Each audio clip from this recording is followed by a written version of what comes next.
Puji Tuhan, Shalom.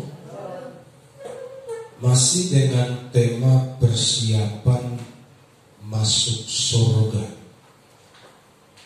Itu yang akan kita pelajari hari ini dari surat Efesus pasalnya yang keempat, mulai ayat 17. Saya akan baca buat Bapak Ibu, disimak baik-baik. Sebab itu kukatakan dan kutegaskan ini kepadamu di dalam Tuhan. Jangan hidup lagi sama seperti orang-orang yang tidak mengenal Allah dengan pikirannya yang sia-sia dan pengertiannya yang gelap, jauh dari hidup persekutuan dengan Allah, karena kebodohan yang ada di dalam mereka dan karena kedegilan hati mereka. Perasaan mereka telah tumpul sehingga mereka menyerahkan diri kepada hawa nafsu dan mengerjakan dengan serakah segala macam kecemaran.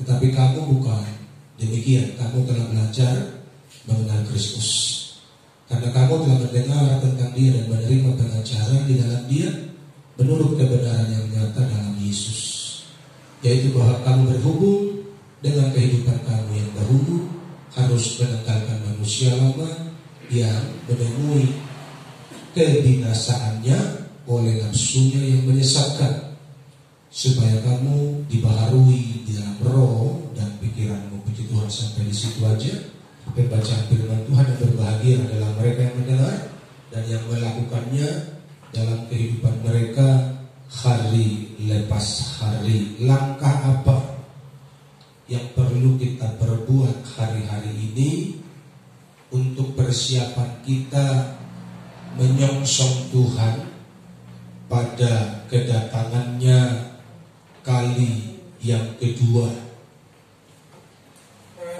Yang pertama, saya baca kepada saudara ayatnya yang ke-17, bahasa Batak. Asa ondo nahudok jala huhatindako marhite-hite Tuhan naso tu pabehamu marpangalaho songon halak si pelebeku nama rohaho naso marguna.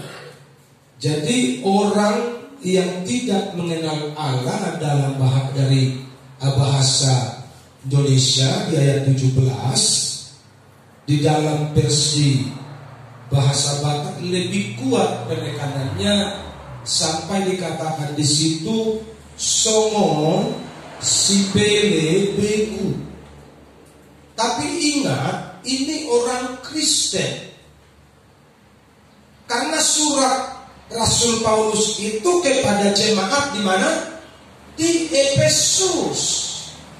Bukan kepada jemaat sipelebeku, bukan kepada jemaat ateis, bukan kepada jemaat yang tidak mengenal Allah. Surat itu ditujukan kepada jemaat di Efesus, kepada orang-orang percaya. Tetapi ada sebahagian, tentu tidak semua, ada sebahagian dari orang percaya itu, dari orang Kristen itu yang ngaku orang percaya, ngaku anak Tuhan, ngaku melayani, tapi kelakuannya songon si belebegu.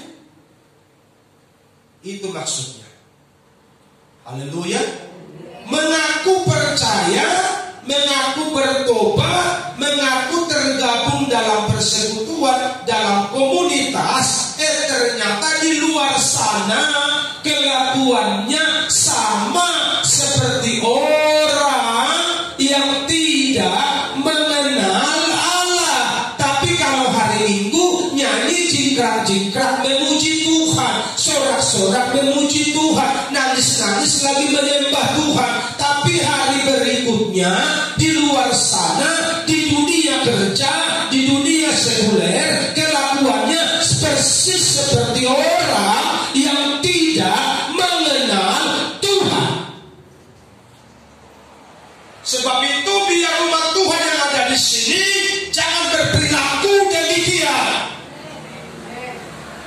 Haleluya.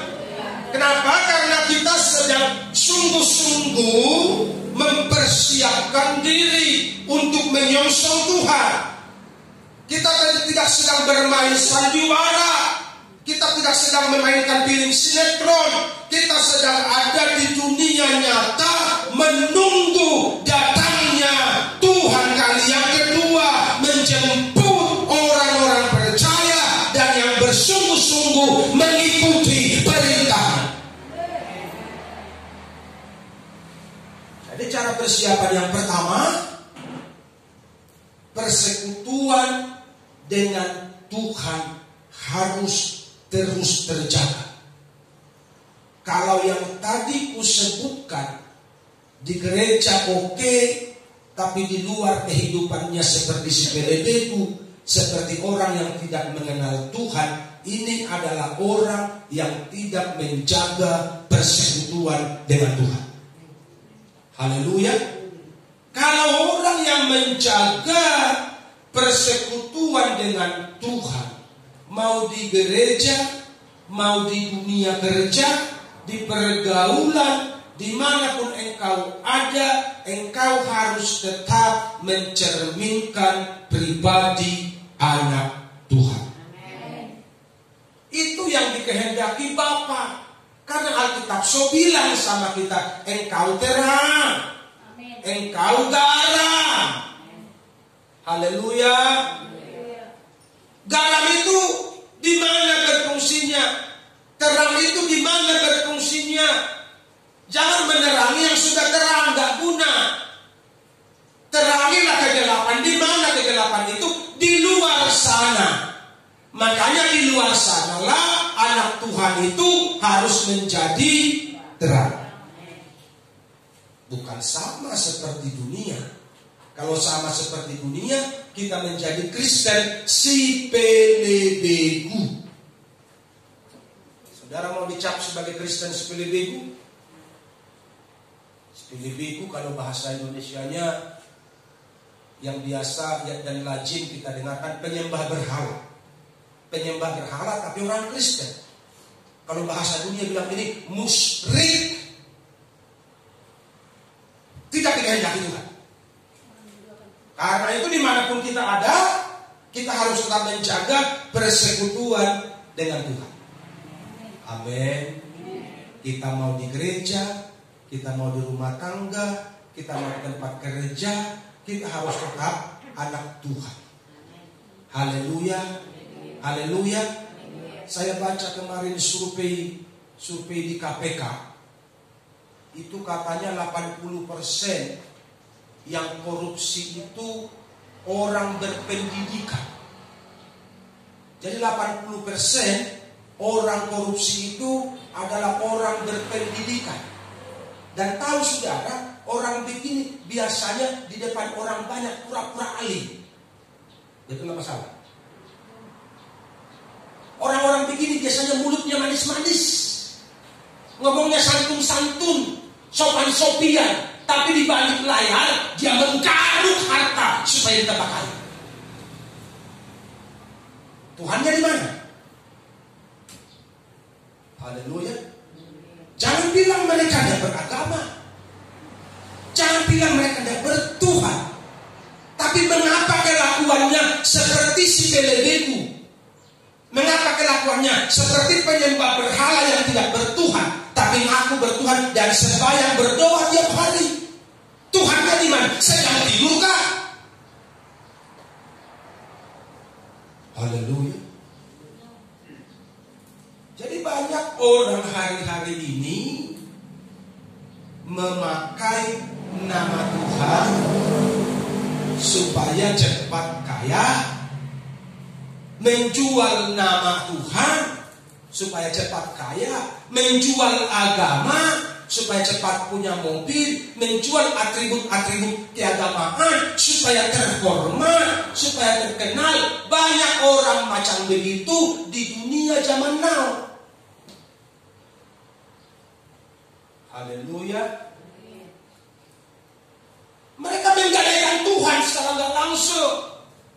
Mereka bawa koar-koar, teriak-teriak bela agama, bela Tuhan. Emang Tuhan itu anak-anak mau dibela?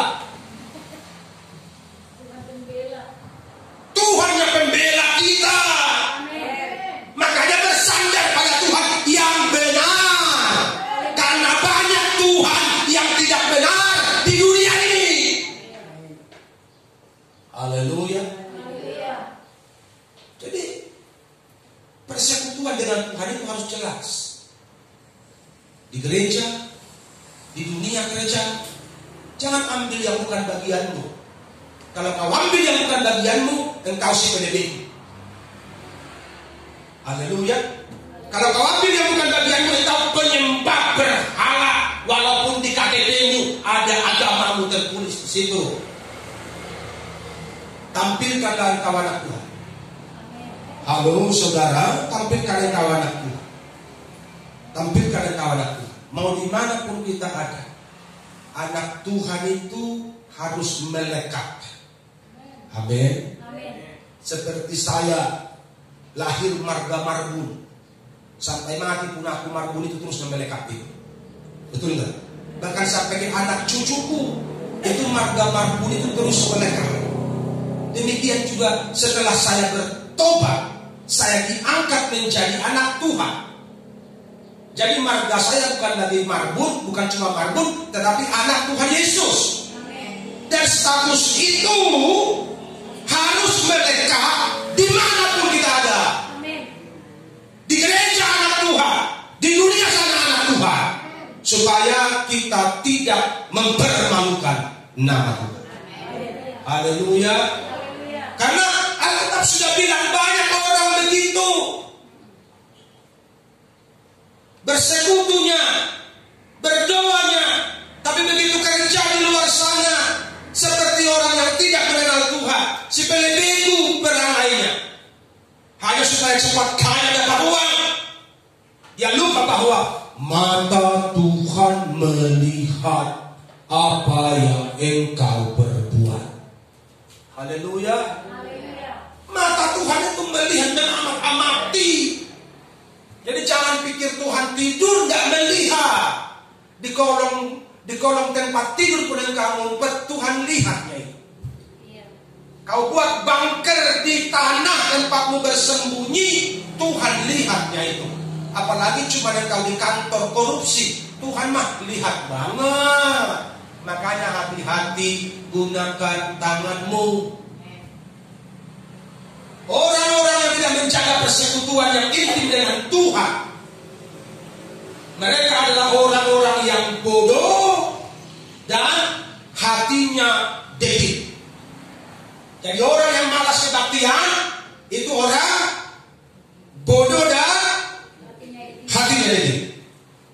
Yang setuju katakan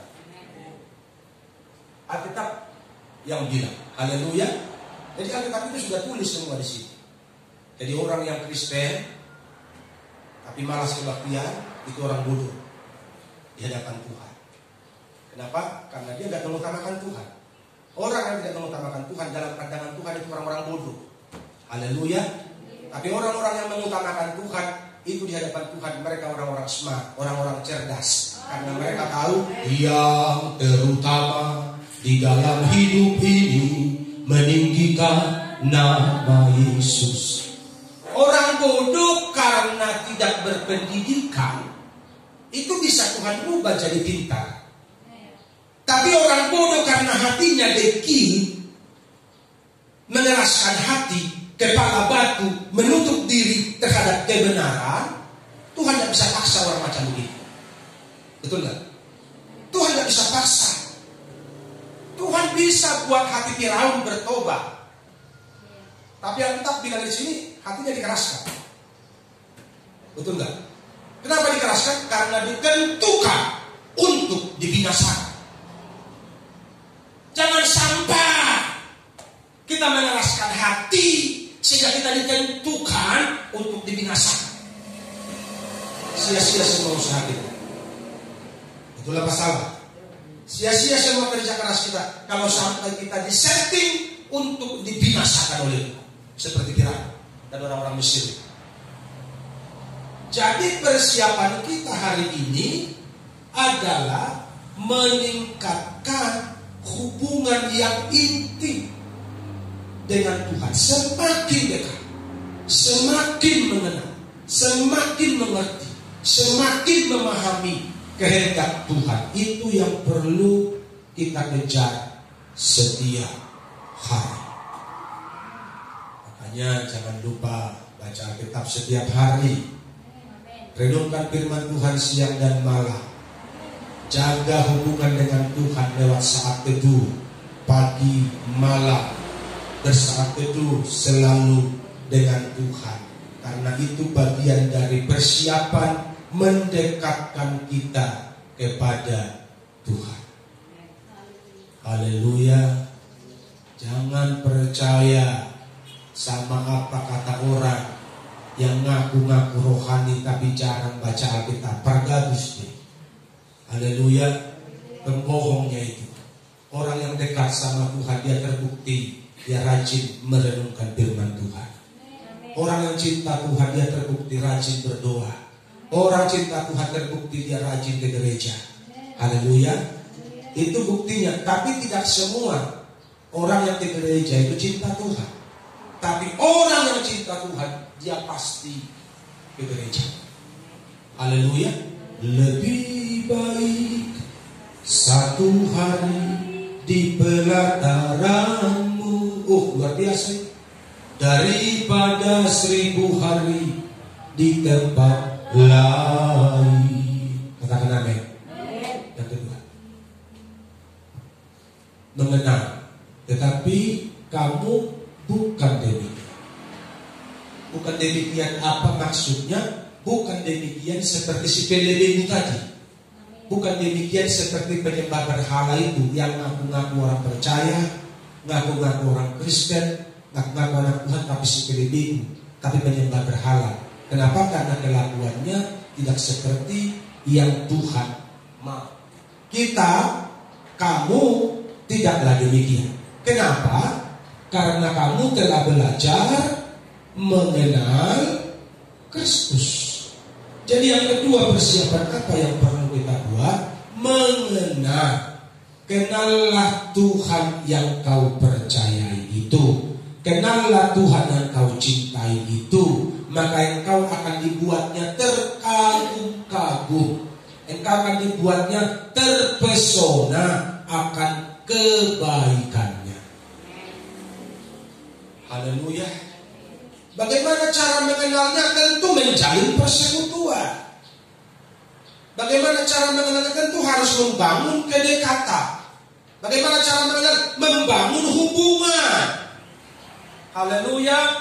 Rajin ketemu, rajin pajumpa, rajin basuh dengan Tuhan lewat saat itu dan doa pribadi. Baru namanya kita semakin mengenal pribadinya. Baca tulisan ini karena ini perkataan Tuhan, ini firman Tuhan, ini isi hati Tuhan. Kalau kau rajin baca ini, kau akan semakin mengenal Tuhan. Haleluya. Kau akan mengetahui rancangannya, isi hatinya, kemauannya, kehendaknya. Kita akan tahu kalau kita banyak membaca dan merenungkannya.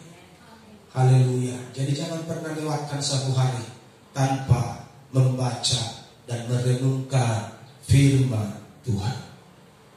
Ayat 21, karena kamu telah mendengar tentang Dia dan menerima pengajaran di dalam Dia menurut kebenaran yang nyata dalam Yesus. Jadi bagaimana cara kita mengenal Dia lebih dekat lagi? Dengar firman. Kamu telah mendengar tentang Dia. Alkitab bilang iman timbul dari pendengaran. Jadi kita harus banyak mendengar firman Tuhan. Amin. Harus banyak mendengar firman Tuhan. Gereja, di rumah ada program-program rohani, baik lewat radio, TV, atau program media sosial. Kita bisa mendengar kebenaran di situ. Yang kedua, kita menerima pengajaran. menerima teguran, menerima didikan, bahkan menerima hardika yang rasanya pahit tapi membuat engkau sehat. Haleluya. Jadi firman yang keras itu menyehatkan roh. Firman yang lembut itu meninabobokan rohmu. Engkau tinggal pilih yang mana, makanan keras atau susu. Engkau tinggal pilih, dan makanan keras itu ada di sini. Haleluya. Jadi menerima pengajaran, kalau ditegur oleh firman Tuhan, katakan terima kasih Tuhan, aku ditegur, aku mau berubah. Orang yang ditegur ngambek, itu namanya anak-anak. Haleluya. Orang yang ditegur tersinggung, itu namanya anak-anak. Dan bagi dia ini kasihlah susu. 1 Korintus 3 bilang dia masih manusia duniawi. Jadi gak bisa menangkap makanan keras, gak bisa menerima makanan keras. Kasih susu aja. Dan di sini tidak ada lagi susu di sini. Di sini yang ada makanan keras setiap minggu, supaya jemaat dewasa dan siap berjumpa dengan Tuhan. Haleluya. Karena itu target kita, siap berjumpa dengan Tuhan muka dengan muka. Caranya sungguh-sungguh. Yang ketiga, pembaharuan. Supaya kamu dibaharui di dalam roh dan pikiranmu. Jadi tugas kita hari ini harus mengalami pembaharuan setiap hari dalam roh dan pikiran. Bukan cuma roh yang paling susah membaharui pikiran ini. Pikirannya negatif terus sama orang, curiga terus sama orang, selalu memandang orang itu jelek, selalu memandang orang itu dari kekurangannya. Itu pikiran yang perlu dibaharui. Katakan amin. Mari kita memakai pikiran Kristus hari ini. Haleluya. Kalau orang itu jelek, urusannya sama Tuhan. Simple dong. Kalau orang itu kurang, urusannya sama Tuhan. Urusanku memperbaiki hidupku setiap hari supaya aku berkenan sama Tuhan. Jangan membahas masalah orang. Masalah kita pun sudah banyak. Itulah masalah. Jangan mempergunjing masalah orang. Masalah kita pun sudah kompleks sebenarnya. Masalah kita suami istri, masalah anak-anak kita, masalah sama ladang kita, masalah makan minum kita, itu pun sudah ribet dipikirkan. Jadi gak usah tambah dengan masalah orang lagi diomongin, masalah orang lagi dipergunjing, kurang kerjaan. Jangan mau tambah kerjaan, capek. Haleluya. Persimpel hidupmu. Kalau ada orang membahas masalah orang, bilang begini, urusan itu gak guna sama aku. Haleluya. Jangan tambahin, iyanya, aku pun dengar kemarin dari si dia itu begitu loh, begini keluar begini loh. Tambah dosa kak. Penghasilan tak ada. Ada penghasilan, dosa tambah, Tuhan gak suka. Kalau Tuhan gak suka, rezeki jauh. Iyalah, serap. Haleluya. Kalau Tuhan gak senang, rezeki tertutup. Makanya bagaimana memperjuangkannya, mengalami pembaharuan dalam roh dan pikiran setiap hari. Walaupun kita tinggal di dunia panggosi, jangan mau ikut gosiper. Walaupun kita tinggal di dunia sejati, jangan mau ikut jadira. Engkau berbeda dari mereka.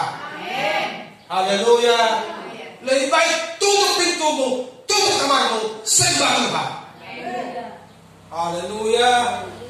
Ini lihat tetangga kumpul 2-3 orang langsung mendekat. Kemananya? Haleluya. Kita tidak begitu. Kita sedang bersiap masuk surga. Amin. Biarlah mereka yang bayi-bayi rohani, yang suka minum susu yang begitu, kumpul. Tahu gak? Kemarin banyak nyinggung kali loh. Aku kesinggung kali. Sungguh lo kesinggung. Pusing amat. Itu aja lo bahas-bahas perasaan. Sungguh kali lo kesinggung. Masih ada kesempatan untuk masuk surga. Masih ada kesempatan untuk surga. Tapi orang-orang dunia, manusia-manusia yang kanak-kanak, itu pun nanti dibuat pembahasan di sana. Mudah-mudahan di sini, di gereja sana banyak itu. Tahu nggak tadi? Apa kata si tuan? Uang lagi, guguan lagi, persembahan lagi. Capek kali aku ke gereja. Tiap minggu dengar guguan, persembahan. Bikin gereja sendiri. Supaya gak ada persembahan. Itu masalah. Haleluya. Karena simple. Kalau tidak mau di situ, bikin organisasimu sendiri, buat gerejamu, tulis di depan, bebas persembahan. Mulai dulu dari rumahmu kalau belum bisa ke gereja. Betul nggak? Memang gampang bikin gereja. Haleluya. Jadi mengomongi orang itu mudah. Giliran kita disuruh gemetaran begini, belum tampil. Tapi kalau ngomongin orang, jago kali. Disuruh tampil, kayak panas dingin. Haleluya. Biarlah itu berlaku buat manusia-manusia yang masih kanak-kanak yang suka-susu. Tapi yang tahu, sungguh-sungguh dengan Tuhan hari ini.